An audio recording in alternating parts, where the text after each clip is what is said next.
તો વાત સાબરકાંઠા સહિત સમગ્ર ગુજરાતમાં છેલ્લા કેટલાક સમયથી જમીન તેમજ જંગલમાં કરાયેલા ગેરકાયદે દબાણો દૂર કરવાની મુહિમ શરૂ કરાઈ છે। ત્યારે સાબરકાંઠાના ગોલવાડા ગામની 150 એકર જમીન પરના કાચા દબાણો દૂર કરવામાં આવ્યા છે, પરંતુ સ્થાનિક વનવાસી લોકોએ દબાણ મામલે વિરોધાભાસ દર્શાવી 35 વર્ષથી રહેતા હોવાનો દાવો કરી ન્યાય ન મળે તો આવનારા સમયમાં આંદોલન કરશે તેવી ચીમકી ઉચ્ચારી છે।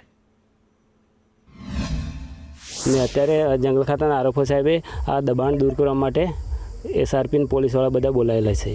આજે અમારો મકાનો બધા તોડી પાડ્યા ને અમને કંઈ આગળથી કોઈ સાહેબનું દબાણ આવે તો અમને બતાવો એમ તો કોઈ આરએફઓ સાહેબને કાગળ બતાવ્યું નથી। અમારી જમીન પાછી મળે એવી અમે સરકાર પાસેથી માંગ કરીએ છીએ અને જો સરકાર અમારી રાજ્ય સરકાર વાત રાખે તો સારું છે અને નહીં વાત રાખે તો એક મોટું આંદોલન કરવાનું છે। અમારે સુધી અમારે ખેતી કરીને એના ઉપર આજીવિકા અમારે ગુજરાન ચલાવીએ છીએ અને આ ગુજરાન ચલાવતા અમારે આજ દિન સુધી ફોરેસ્ટર અને આરએફઓ સાથે બંદોબસ્ત લાવીને પોલીસ પ્રોટેક્શન બોલાવી અને અમારા મકાન હતા એ તોડફાડ કરીને નુકસાન કરીને બધું કાઢી મૂકવાની વાત કરે છે। એટલે અમારે અત્યારે જવું ક્યાં એવું છે, અમારી પરિસ્થિતિ બહુ ગંભીર થઈ ગયેલી છે।